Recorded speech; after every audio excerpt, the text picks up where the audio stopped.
เอาฟังล่ำสะกอนบานีนะครับ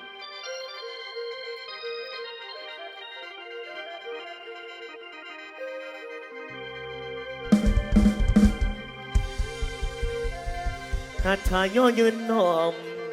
พนมเนี่ยเพียมคุณความกล้าหนุนอีแฟนยังส่งพลังทุกวันนี้ปากกะคือเทียนไต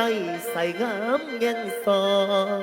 ป่านี่แก้มคือทองสนองแทนแฟนทุกทานเอาเสียงตานสู่ความไอเคยติดตามยามรับใสข้านิ่งไฟทุกเวลาเที่ยวทางหาบ่ได้ลืมตื่นพลังในความปืนบางวันซึมจนเผลอพังคิดนำแฟนบ่เคยฟังเคยยามยืนขึ้นพ้นผ่านขี่ละสักยืนนานบ่มีวันเสื่อมสิ้นยังยินน้อมกลมสุยามศรัทธาแฟนเย็นคือกรรมพี่หลุนหลังยังไม่หุ่นบทกระมนที่ถึงให้อยู่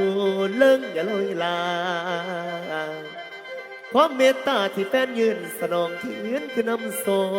งเป็นสุขอยู่นิรันดร์คงเดือแฟนฟังมาอยู่ไต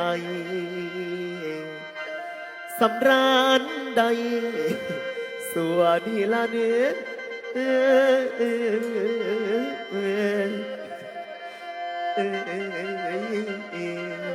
รักคุณ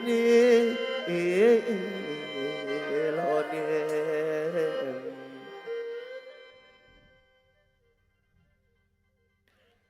ข้าเรามาโดนประกาศเสียเลือดเสียงโอ้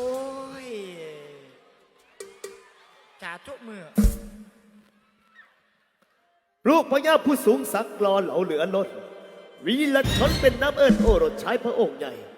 มีเมีย2คู่ซ่อนพ่อปานได้ตอนคำตอนนี้องค์ชายวีรชนคนนี้ใกล้ความสนอกสนใจกับกาลีเมียน้อยเป็นพิเศษแน่จักหน่อยเพราะว่ากาลี3 มือดี4 มือไข่แต่ก็บ่ต้องถึงไปหาหมอดอกพี่น้องเอ้ยนี่แหละเพิ่นบ่า